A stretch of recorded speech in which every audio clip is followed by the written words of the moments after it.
Olá pessoal, prazer revê-los mais uma vez e dessa vez a nossa última aula sobre esse tópico História e Origem dos Esportes, e vamos explorar um pouco mais sobre os aspectos relacionados ao fenômeno da globalização e o fenômeno esportivo. Então, antes de responder aquelas perguntas que elas ficaram meio confusas lá sobre localismo globalizado, globalismo localizado, sobre tipo de globalização hegemônica e anti-hegemônica, vamos pontuar algumas coisas anteriormente para a gente entender melhor o que significa isso. Primeiro aspecto que a gente precisa pontuar é que é evidente que nesse tempo que estamos vivendo existe uma intensificação muito maior e superior de qualquer outra época que já houve em termos de trocas comerciais, compras e vendas de produtos, mão de obras transacionais, que você pode, em um determinado momento, observar um anúncio de um trabalho em um outro país e conseguir identificar uma oportunidade e se deslocar lá para aquele outro país e conseguir ganhar uma condição de melhor remuneração, assim como instalação de empresas que elas deixam de estar situadas em contextos locais dos estados nacionais para outros estados e multinacionais, inclusive. Processos de produção, né, os produtos que são elaborados, tal como um celular, um carro, uma série de componentes são oriundos de diferentes fornecedores. Então, essa constituição de um sistema em rede de interdependência, nesse contexto que a gente vive, ele é um fenômeno típico dessa modernidade, que a gente pode dizer. Consequentemente, é preciso, para haver essas transações, essas trocas comerciais e, entre outros, padronização de regras, o mesmo um certo produto para poder ele sair de um lugar e ir para o outro, tem que ter um certo padrão aceitável, que seja aceitável pelo menos na grande maioria dos contextos de outros países. Consequentemente, esse fluxo de bens e serviços e produtos acaba impactando também sobre o modo de vida das pessoas, os costumes, valores.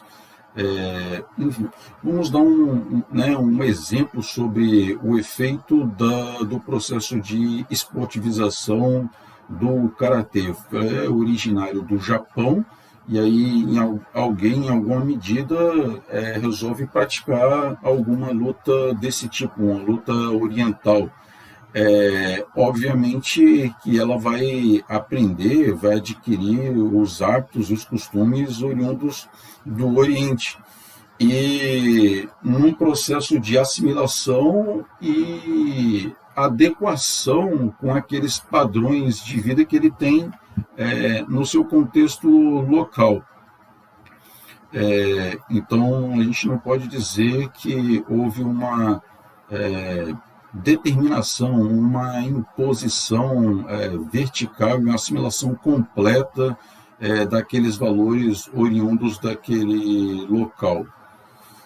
esse assunto sobre processos culturais em alguma medida complexo. Eu estou tentando simplificar aqui para poder a gente entender as questões que foram colocadas a posteriores para a gente interpretar melhor. Então, surgem, nesse sentido, uma forma de regularização desses padrões, dessas regras, desses hábitos de vida, organismos internacionais, tal como o Comitê Olímpico Internacional, a Organização das Nações Unidas, o OMS, então federações internacionais de futebol, Federação Internacional de Futebol de Salão, entre várias outras organizações internacionais, todas elas com uma intenção de padronizar minimamente essa linguagem que a gente pode chamar o esporte como uma linguagem esportiva, que ela passa a ser como meio de comunicação, independentemente de que você saiba falar a outra língua de um outro país, né? Tal como um jogador de futebol que se destaca num contexto brasileiro e chama atenção para outros países, geralmente países europeus que têm um potencial econômico maior do que o nosso, ou até chinês, acaba indo para esses países, ele vai lá, joga o futebol, ele vai aprender a cultura, vai aprender a língua, mas a linguagem fundamental que ele conhece e o que interessa naquele país é a linguagem esportiva, né? A linguagem esportiva que ela foi padronizada, tem aquele tipo específico, aquele padrão. Inclusive, vamos dizer aqui, né, destacar esse padrão típico determinado pelas essas organizações internacionais, focado prioritariamente ou majoritariamente, ou melhor, hegemonicamente, dos esportes de alto rendimento, alto desempenho. Então, só para comparação, se na quadra de esportes, quando vocês estão brincando lá, a gente tem uma certa tolerância em relação a algumas regras que deixa passar, ou outras mais, ali nos termos dos regulamentos oficiais, em alto rendimento, isso não é tolerado. Então, as regras não só relacionado ao jogo, mas a que está relacionado à conduta, ao comportamento. Só para ter uma noção aqui, uma ideia de comportamento típico, né, do esporte, uma vez eu estava assistindo um jogo de tênis de Wimbledon, e um dos grandes jogadores de tênis, um jogador mundial de Madrid, estava fazendo uma partida contra um norte-americano, e lá no meio da torcida era o Rafael Nadal, né, o Nadal. No meio da torcida, uma torcedora viu que ele estava massacrando o jogador americano, não tinha chance nenhuma, e simplesmente no meio da torcida, levantou o dedo médio apontando para ele. Na hora que ele foi sacar, ele foi fazer um saque, ele viu aquilo, riu, não acreditou, parou. Depois todo mundo parou para prestar atenção em que ele estava olhando, e quando a arbitragem observou, rapidamente mandou chamar a segurança e expulsou da quadra. foi simplesmente expulso um tipo de comportamento e atitude intolerável no caso do tênis. Esses assuntos aí a gente vai discutir um pouco mais à frente.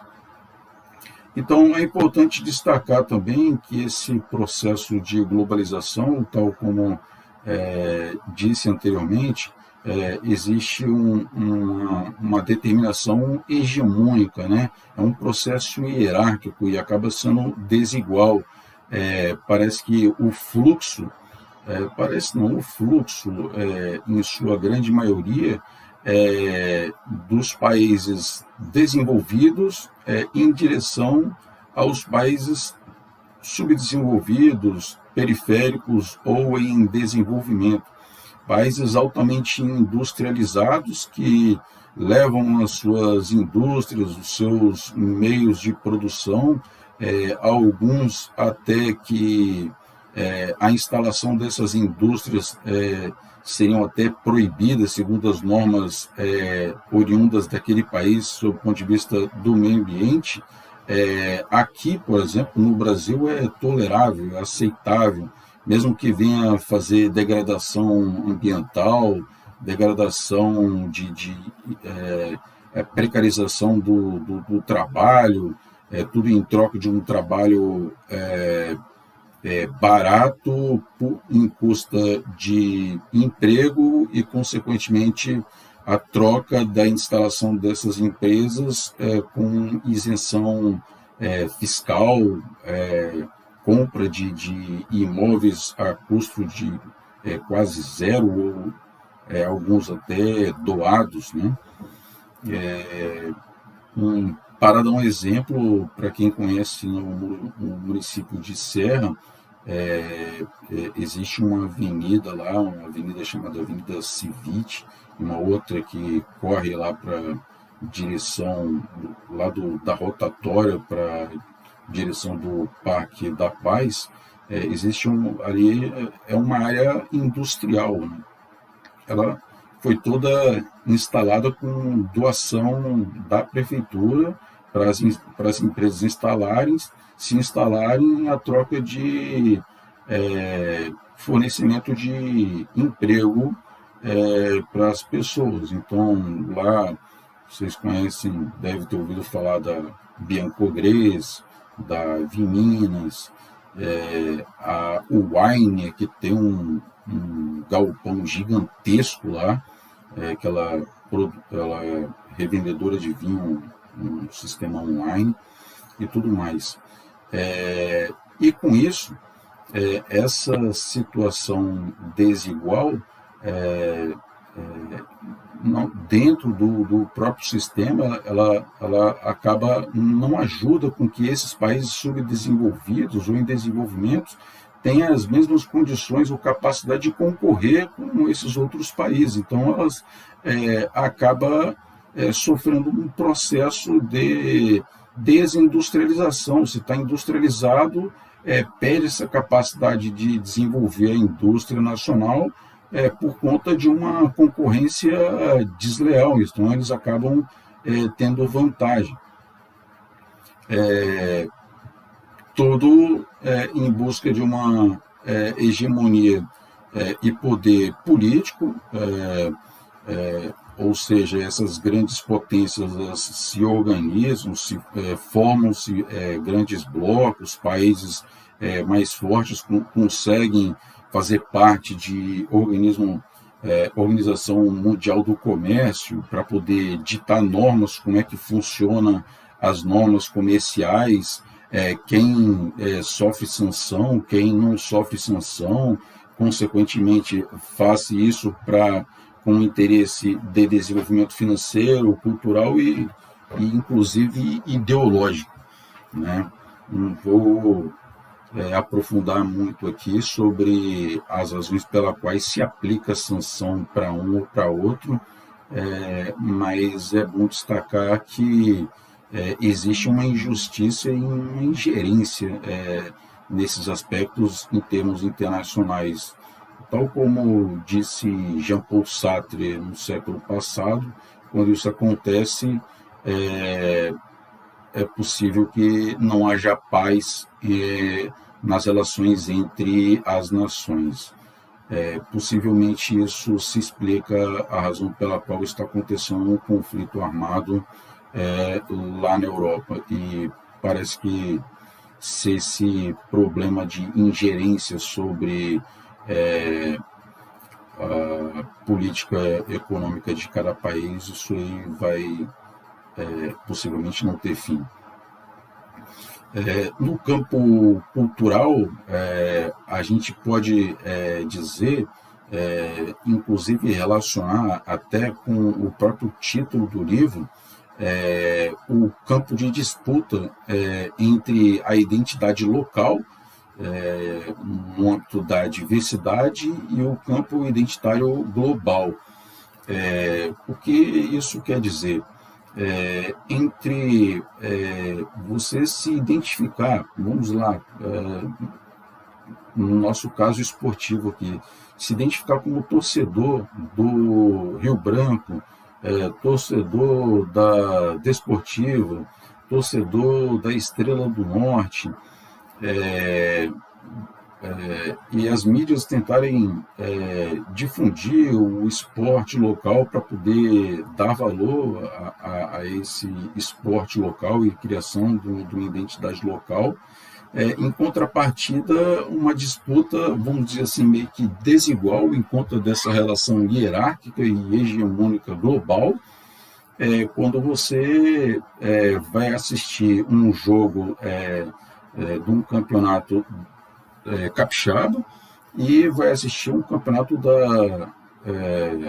das Champions Leagues, né? E você vê aquela condição do próprio campo, da arbitragem, as condições econômicas e financeiras são astronomicamente diferentes, o padrão de jogo e o comportamento dos jogadores, a beleza estética, técnica que você pode observar, fazem com que as pessoas construam o seu processo de identidade, não só no seu contexto local, mas passa a ser torcedor, vive no Espírito Santo, ou vive no Brasil, mas torce para o Manchester City, torce para o Paris Saint-Germain, torce para o Real Madrid, ou outros clubes mais. Essa é a tensão entre a identidade, o lugar, ou seja, se busca essa valorização do local para valorizar as culturas locais que acabam sendo prejudicadas e massacradas por uma cultura externa que se impõe sobre a outra, né? Agora vamos para o tópico. Acho que a partir daí a gente deu uma introdução, uma noção geral sobre a noção de globalização e falar de localismo globalizado. Então, tanto o localismo globalizado como a globalismos local, fazem parte de projetos hegemônicos, né, de construção de padrões, de regulamentos, constituição de organizações internacionais e padronização das culturas. Então, esse é importante colocar os dois nessa categoria. E numa outra categoria que o autor preferiu não desenvolver, está no campo a antiglobalização, a resistência à globalização.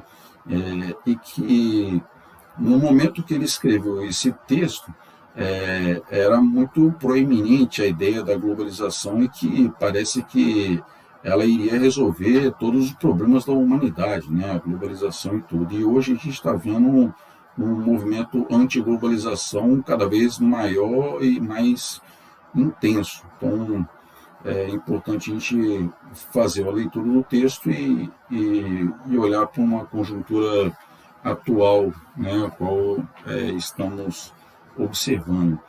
Então, a ideia do localismo globalizado significa a constituição, né, a transformação de práticas locais que elas se estruturam com determinados padrões internacionais e que elas é bom destacar esse tema, ela se impõe e se difunde em escala global.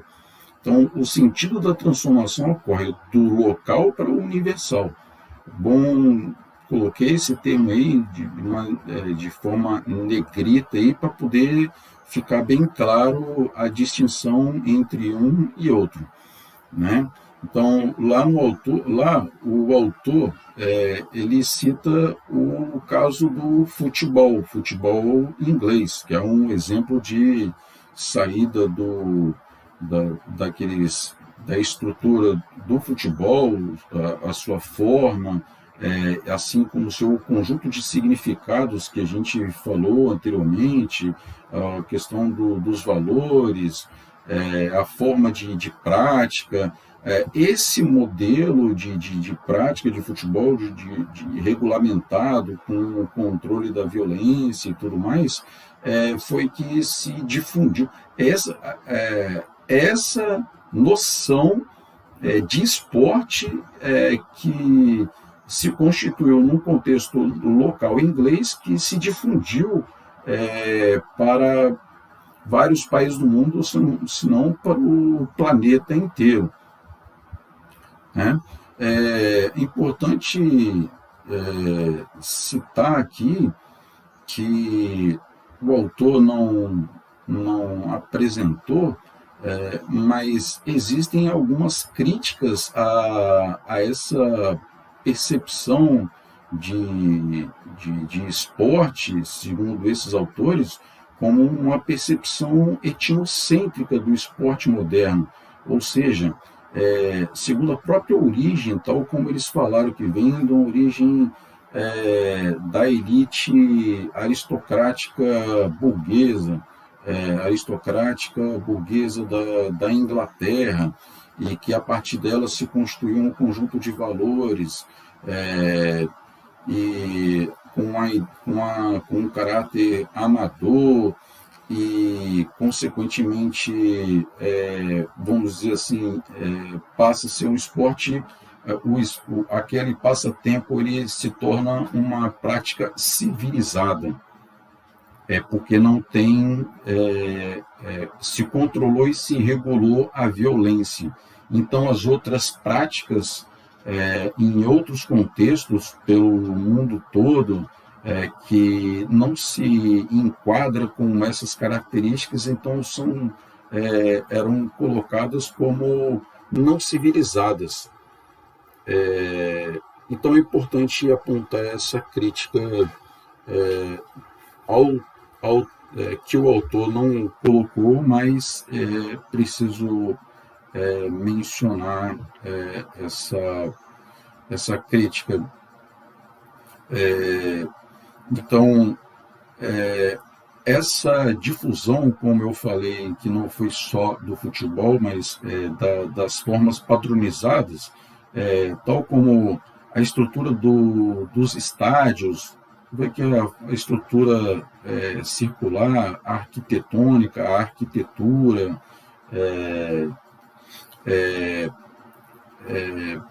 que foi se difundindo e se diversificando, por isso polimorfo.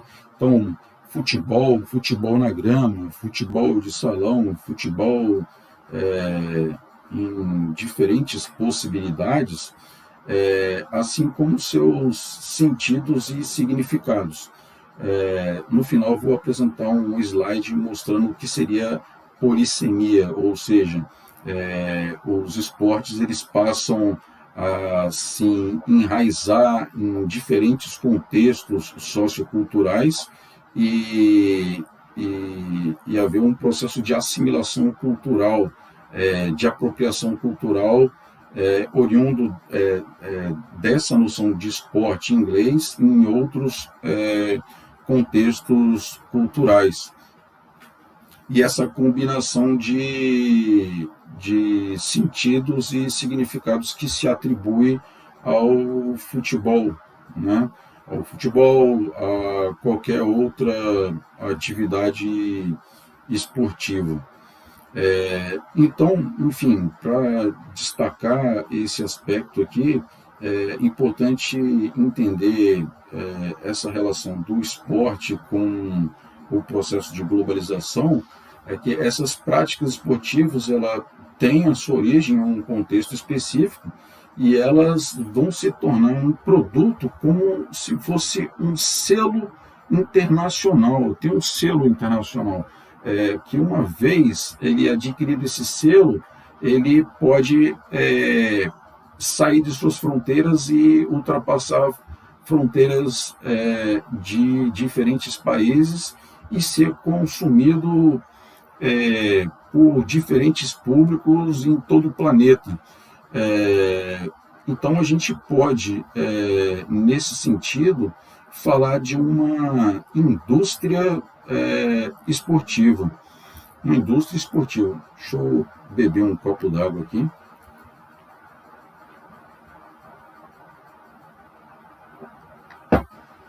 Consumir água e consumir um copo com o símbolo do Internacional, só para vocês verem. Possivelmente, se vocês olharem para si mesmo, consequentemente, vocês poderão estar se sentindo que estão sendo, de alguma maneira, como um outdoor ambulante carregando um monte de marca, um monte de coisa que você não teve que pagar muito caro por essas marcas e principalmente se elas forem esportivas, então acaba sendo mais caro ainda. E consequentemente, né, um processo de, como eu falei em vídeo anterior, sobre o processo de especialização de papéis, então a diversificação desses produtos e consumos, vem aí o nutricionista esportivo, o fisioterapeuta esportivo, o médico do esporte, o jornalista do esporte, o professor de educação física, o treinador, o preparador físico, o preparador de goleiro, no próprio campo de futebol.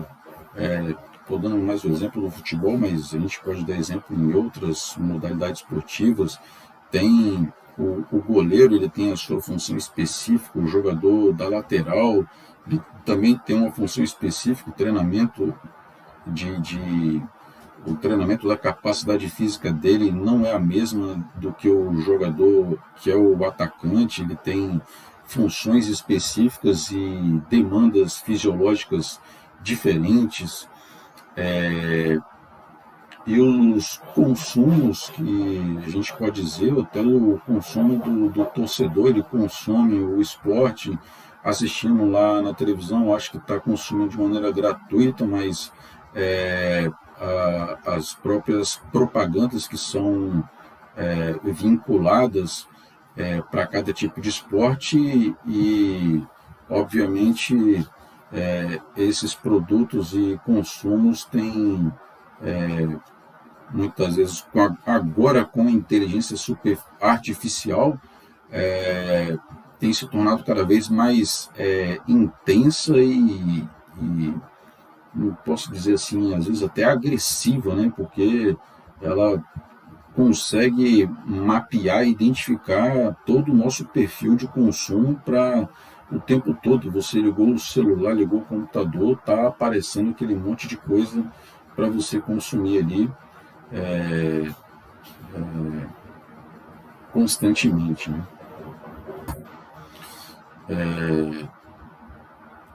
Então, e agora a ideia do globalismo localizado.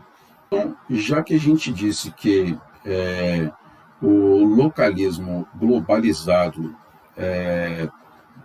principalmente foi principalmente constituído no contexto inglês, a noção, né, a gente não pode falar que foi o esporte, mas a ideia, a noção, aquele conjunto de valores explicados em vídeos anteriores de formas de regulação e controle da violência na sociedade como um todo, e influenciando ali o esporte e os passatempos, principalmente de uma classe burguesa e da aristocracia, que tinham seus passatempos para poder começar a formar as ligas esportivas, as organizações esportivas, as competições esportivas como um todo. Uma vez difuso isso, uma vez assimilado essa noção de esporte, do esporte inglês, em outras culturas, então a gente começa a ver um movimento de desejo.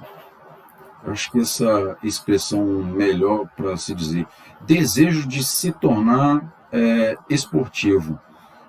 Como ser esportivo, que é o tal do texto do próprio Bourdieu, ele tem a ver com essa ideia. Então, vamos dar um exemplo aqui da cultura local, no caso do Espírito Santo,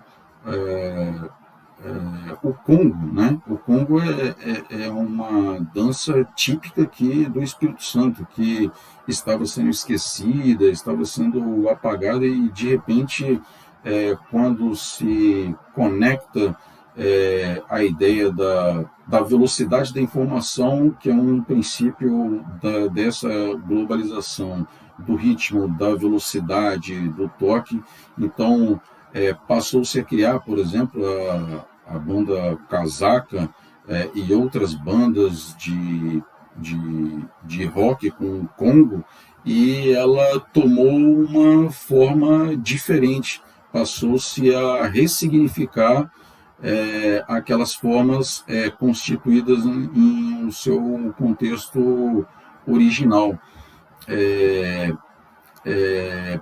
Podemos dizer que a constituição da própria capoeira, que é uma luta brasileira criada e desenvolvida por afrodescendentes brasileiros, e que em um determinado momento estava quase que deixando de existir e considerado como marginais, como a semelhança do que aconteceu com as práticas,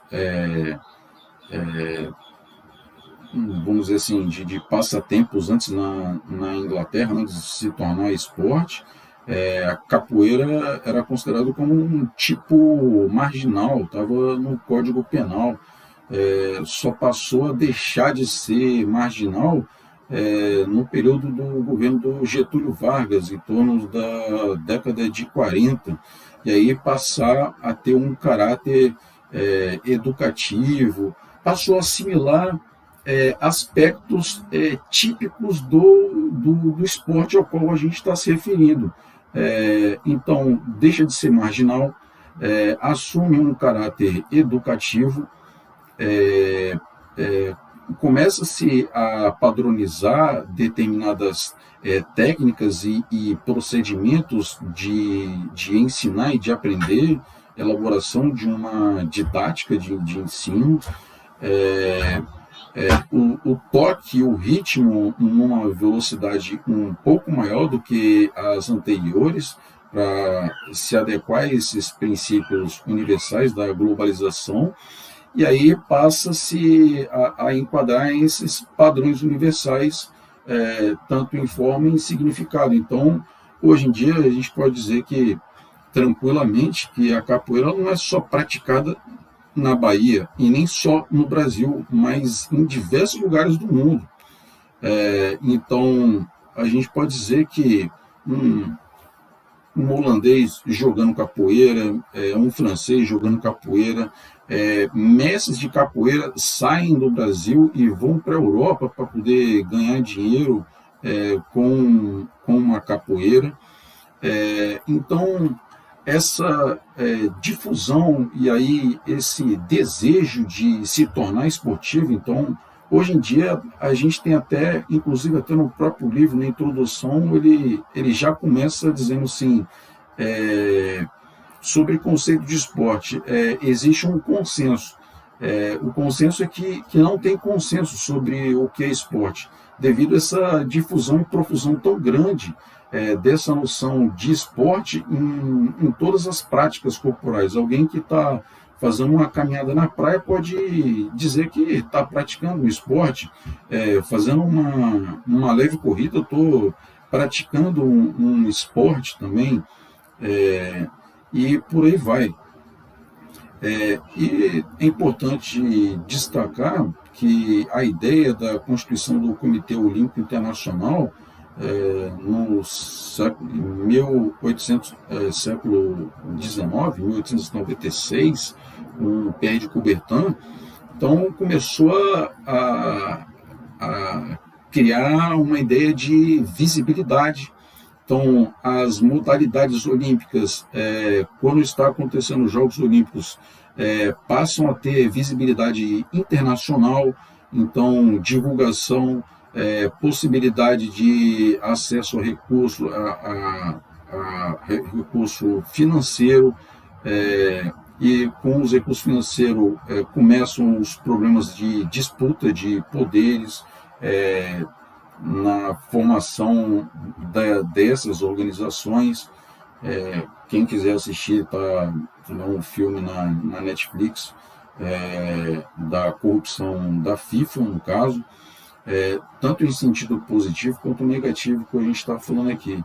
Então, consequentemente, aumentando essa visibilidade, aumenta também o poder econômico e o poder financeiro. Eu citei o Comitê Olímpico Internacional aqui como um exemplo na promoção dos Jogos Olímpicos de inverno, Jogos Olímpicos de verão, assim como outros eventos independentes, né, como a Copa do Mundo, que é a própria FIFA, que é uma organização independente do COI, também outros que têm uma visibilidade, um destaque muito grande, que são as corridas de Fórmula 1 e Fórmula Indy. Então, por trás daquilo dali tem certamente um ganho financeiro e econômico e poder político muito grande. Tanto é que essa ideia da visibilidade a gente pode perceber também quando alguma equipe ganha um campeonato mundial, medalha olímpica e uma série de... vira um capital, um capital social, um capital cultural de alto valor, de exemplo de vida, que as pessoas acabam desejando e vendo aquilo como um espelho para si. Então, cria-se moda, vira exemplo e modelo para promoção de produtos. Alguns políticos se associam a essas figuras para poder se associar a esse capital cultural com o capital político. Então, a gente está falando que, não sei se o pessoal conhece com profundidade, a gente não está falando só capital financeiro de maneira restrita, mas capital como aquilo que tem determinado valor reconhecido por determinado grupo social. Enfim, então podemos dizer que esses processos de esportivização, então como A ideia original surgida na Inglaterra como um localismo globalizado, as outras modalidades em diferentes contextos sociais, iniciou-se também um processo, vamos dizer, de esportivização. Então, temos um exemplo da capoeira, como eu falei, o exemplo do karatê, que chegou a entrar como modalidade olímpica e depois saiu. Vou explicar um pouquinho mais alguns aspectos relacionados. O frescobol, que era apenas um divertimento de disputar e não é nem uma competição, é uma cooperação. Você não pode jogar uma bola ruim no seu oponente, você tem que jogar sempre uma bola boa. E aí inventaram a ideia de que tem que competir duas equipes, uma com a outra, quem bate mais forte, aí cria federação, cria organização, cria normas, cria padrão, uma raquete mais especial, uma roupa especial, um óculos, não sei o quê, e às vezes você é pego assim, sem pensar muito bem no que está fazendo, com esse massacre de propaganda que a gente sofre, e achar que para uma brincadeira de frescobol que você vai fazer na praia ali, tem que ser com uma raquete de fibra e com uma bolinha oficial. Você não vai ser nem jogador de alto rendimento, simplesmente um amador, e tem que jogar e quer adquirir aqueles mesmos produtos. Por quê? Aquilo, de certa forma, dá um certo destaque, né? Vamos supor que você está indo para a praia, vai brincar de frescobol, ao invés de você estar com a raquete de pau lá, com aquela bolinha lá de borracha lá, você está com uma raquete de fibra e bolinha oficial, e roupa esportiva oficial também, e isso, de alguma forma, um meio, como já foi dito anteriormente, de distinção social, né? E às vezes, consequentemente, virando até motivo até de preconceito social também. Um outro exemplo lá, o frescotênis, então o futebol de areia, o futsal, essas modalidades de futebol não é reconhecido pela FIFA como atividades, ou pelo Comitê Internacional como esportes olímpicos, eles chamam que são esportes derivados, que se permite isso, então inclusive tem até contradições, né? Porque tem um vôlei de quadra e tem um vôlei de areia. Então poderia ter diferentes outros tipos de vôlei, mas no caso do futebol, o que é oficial, o que é o futebol de grama. Então o futsal não, porque depois, além do futsal, vem o futebol de areia, vem o futebol de sabão, vem o futebol e sei lá, e etc. Deixa eu consumir um pouco mais de água.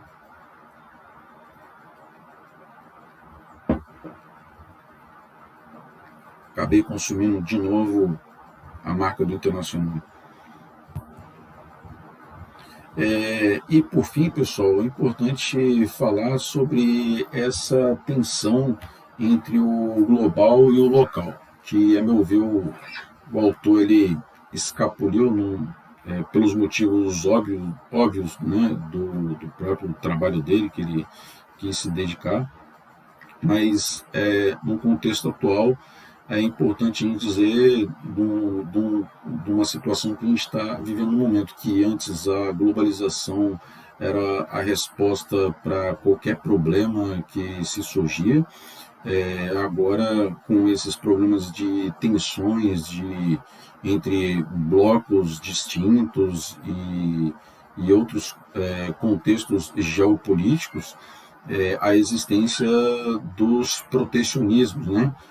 Inclusive de países desenvolvidos, aquilo que ele sente que a entrada de determinados produtos vai causar prejuízos sociais, desemprego e outros aspectos que podem possível desindustrialização não, mas em alguma medida possa causar impacto sobre falência de determinadas empresas, redução, aumento do desemprego e outros problemas. Então, alguns países criam determinadas normas de protecionismo, sobretaxam determinados produtos, para quando ele entrar naquele país, ele entra mais ou menos no mesmo nível de competitividade ou inferior.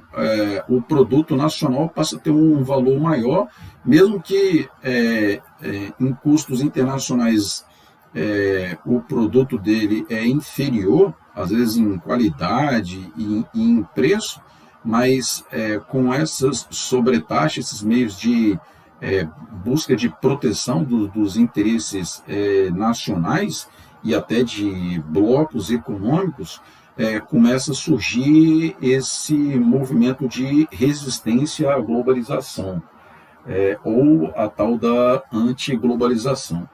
Em menor escala, em nível cultural, a gente pode exemplificar aqui sobre o processo de fragilização das culturas tradicionais dos povos. Dá para eu dar um exemplo aqui, no caso da influência do futebol, o gosto do futebol pelos povos originários brasileiros aqui, enquanto lá existe um conjunto de ritos, desde o período da manhã à tarde, os rituais que tem que se fazer, as atividades, e o gosto que eles acabam assimilando com acesso à televisão, de ver o futebol, de colocar a camisa brasileira e jogar bola, deixam de fazer determinadas práticas ritualísticas ali para jogar futebol. Então, é um problema sério ali. Aqui, para dar um exemplo também, o karatê, ele é uma luta japonesa que nela tem um elemento chamado luta, que é o kumite, e o outro elemento chamado kata. Kata são formas específicas de lutar. É como se fosse a semelhança à luta imaginária. Só que essa luta imaginária, os tipos e as formas, elas são características típicas de determinados lugares, contextos. Então, ela marca a identidade local, específica, contextual, dos lugares onde tiveram origem. Mesmo que elas foram globalizadas, saíram do Japão e foram para um outro lugar, mas ainda continua essa noção de kata com uma relação de identidade, que o karatê não é único e exclusivo. Então tem o karatê, tem estilo Shotokan, Goju-ryu, Shitoryu, Wado-ryu, Kenyo-ryu, tem diferentes tipos, e ele se distingue exatamente por causa das katas. O kumite geralmente é semelhante, diferentemente do judô. O judô ele também tem katas, só que as katas são feitas em conjunto com o oponente, não é feito. Kata é uma forma, então é uma forma de se fazer uma técnica com o outro. No karatê faz sozinho, imaginário, e mesmo que faça em grupo, cada um fazendo a sua demonstração. No judô com o outro, e se constituiu essa luta com o outro.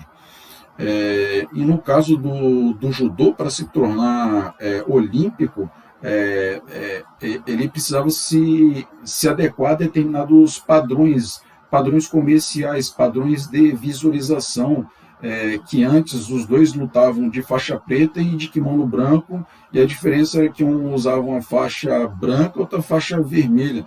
Não dava para distinguir direito quem era quem, de que lugar que era, e a arbitragem para marcar. Então, criou-se a ideia de que um tinha que usar o kimono azul e o outro um kimono branco.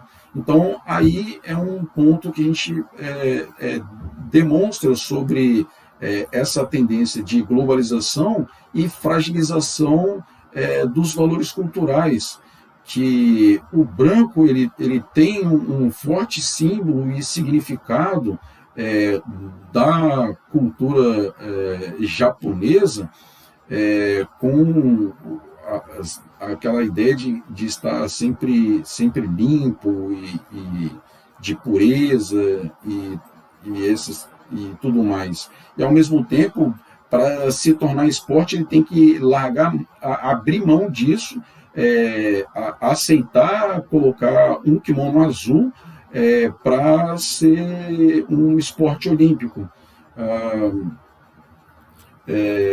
E isso, no caso do karatê, a gente observa também, eu observo nas competições que na aula é proibido pisar de calçado no tatame, então já vão aprendendo quando tiver aula de luta comigo, é proibido, mas só que na competição a gente observa mestres de karatê, faixas pretas, shihan, ou seja, acima do quinto dan, pisando no tatame de sapato, de maneira diferente que eu observo o judô, eles pisam de meia preta, não dá nem para perceber, mas no karatê coloca de sapato e mostra uma contradição muito grande entre querer ser esporte e fragilizar os seus aspectos culturais locais. Essa ideia da desvalorização e, ao mesmo tempo, o movimento de querer valorizar a cultura local é uma tensão sempre que está aí, sempre constante. Esse movimento, vamos dizer assim, de contra-hegemônico. Eu torço para o Internacional, mas eu também torço para a Desportiva Ferroviária, torço para o Rio Branco, preciso valorizar a minha cultura local, onde eu estou inserido também, e não só em equipes que estão lá do outro lado do oceano. Enfim, são essas as duas tensões que se envolvem e que repercutem diretamente nas práticas esportivas, aquelas que geralmente se vinculam mais com as identidades locais e não procura se vincular com esses padrões internacionais, perdem visibilidade, não conseguem constituir organizações internacionais, padronização, se transformar em esporte, ter visibilidade, conseguir ter patrocinador e se profissionalizar. Ela fica sempre num contexto amador e não profissional. E, por outro lado, a outra, existe esse desejo, não só pelo gosto, como eu estou falando, de grande parte dos países se vincularem ao Comitê Olímpico Nacional, ter maior número de países vinculados ao Comitê Olímpico Internacional do que na própria ONU. Não é só pelo desejo, pelo gosto, porque ali existe outros embates, outras tensões, outros interesses que estão relacionados com isso também. O interesse político, o interesse econômico, o interesse financeiro, que ele tanto pode ser benéfico quanto pode ser prejudicial para a própria prática. Então, a gente não vai nem dizer que isso é bom ou que isso é ruim. Depende da forma que essas relações são estabelecidas. Ok? Então, a gente encerra por aqui esse tópico sobre história e origem dos esportes. Espero que isso tenha trazido para vocês um crescimento, uma compreensão melhor sobre o significado dos esportes e compreendido um pouquinho melhor sobre a representação desse esporte lá no contexto da quadra, quando vamos jogar, como vamos praticar, e aí a gente se depara com algumas tensões entre Vamos jogar só para brincar? Larga a regra, larga a norma, vamos só se divertir e tal. E, por outro lado, não, vamos seguir determinados padrões, porque se a gente não tiver padrão nenhum, como é que a gente vai fazer uma interclasse? Como é que a gente vai competir com outra equipe de outra turma? Como é que a gente vai competir com uma equipe de um outro campus? Como é que a gente vai participar de competições de jogos estudantis no estado, regional, nacional, enfim?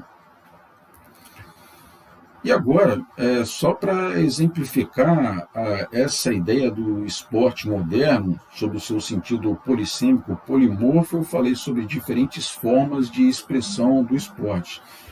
Polissêmico, diferentes significados. Eu trouxe desse autor, Núria Puig e Heinemann, o esporte na perspectiva do ano de 2000. Então, ele colocou um tipo, né, de modelo, vamos dizer assim, padrão do esporte de alto rendimento e um outro modelo que tem menos padronização. Aqui fica bem clara aquele exemplo que eu mostrei anteriormente da tensão entre o global e o local. Então, se a gente for dizer aqui entre o global e o global estaria do lado esquerdo, objetivos únicos, a competição em extrema escala, a performance em alto rendimento, alta regulamentação, internacionalização e um alto grau de organização. Agora, indo para o outro lado, o contexto local, vamos dizer, da brinca e o divertimento lá no contexto da rua, lá do seu bairro lá. Então, tem múltiplos objetivos daquele bairro, do outro, cada um brinca aquele jogo de um jeito, outro brinca do outro, cada um tem uma forma, um objetivo de brincar, pode encostar na mão, não pode encostar, vai passar um carro, tem que parar todo mundo, se não parar, aí tem a consequência ela é difusa, muda de acordo com cada lugar, a não competição, jogar só por jogar, então a não exigência de performance. Então aqui a gente não está interessado em alta performance, aqui a gente está interessado em se reunir para brincar, formar um grupo para se divertir. Lógico que se fizer alguma brincadeira lá, alguma firula lá de performance faz e tudo, mas não necessariamente isso. A não regulamentação, lógico que não num sentido extremo. Vocês observam que ele coloca um quadro e vai variando em grau e intensidade ali de um para o outro, né? Como se fosse um totalmente sim, o outro totalmente não, e a observação sobre os esportes vai variando de acordo com a sua intensidade e os seus significados, né? Então, em um contexto bem localizado e não organizado. Então, vamos pegar um exemplo aqui do jogging, né? O jogging, que é uma simples corrida lá no calçadão.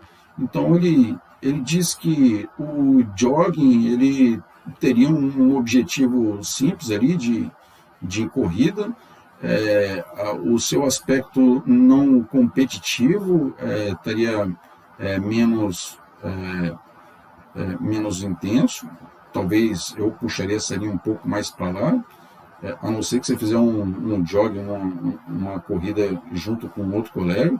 A performance, ele quer correr para poder melhorar a sua performance, não regulamentação, coloca num termo intermediário, mas ele pode considerar esse jogging aqui, competição, como uma corrida leve, tudo, depois participação de competições, maratonas, encontros, E isso a gente tem visto difuso na sociedade como um todo, né? É competição de corrida para tudo quanto é lado, corrida para crianças, corre 5 minutos, corre 10 minutos, corre 15 minutos. É, em contextos, ele geralmente é mais localizado, mas dependendo, né, a gente está... não, o jogging, né? Voltando aqui, houve um equívoco aqui. Não regulamentação, local, não organizado. Aí, se a gente colocar o jogging, colocar um contexto de corrida, de maratona, então a gente vai passar para essa linha esquerda aqui, né? Então, a maratona como uma atividade completamente alinhada com os princípios do esporte globalizado. Bom, pessoal, é isso, né? Trouxe esse texto aqui para poder dar uma compreensão um pouco melhor sobre esse significado do esporte e entender que com isso aqui dá para vocês entender por que tem alguns problemas lá na quadra quando vocês vão jogar, enquanto que uns estão ali só para o divertimento, para o lazer, pela brincadeira, jogar pelo jogar, e outros estão interessados que essa brincadeira tem que ter um certo tipo de padronização, um certo tipo de... Quero jogar, mas isso aqui eu já sei, eu quero melhorar mais, eu quero ter mais desempenho, aprender mais noções táticas do jogo, que isso aqui eu já avancei, e outros que ainda estão para aprender, então precisa de uma atenção maior. Então, todos esses aspectos que eu estou mostrando aqui são elementos que colocam a atenção lá na quadra. Ela se mostra e se evidencia lá na quadra lá de jogo, quando vocês estão jogando lá, e em outros contextos também. Então é isso, pessoal. Sem me alongar mais, agradeço a atenção de vocês, até quem conseguiu chegar até o final. Um abraço a todos e até breve, quando a gente, em continuidade, aprofundar esses estudos com outro tópico. Beleza? Um abraço, coração quente, cabeça fria, e lembra de deixar um likezinho, um comentário no vídeo sobre o que vocês acharam, tá? Um abraço a todos e fiquem bem.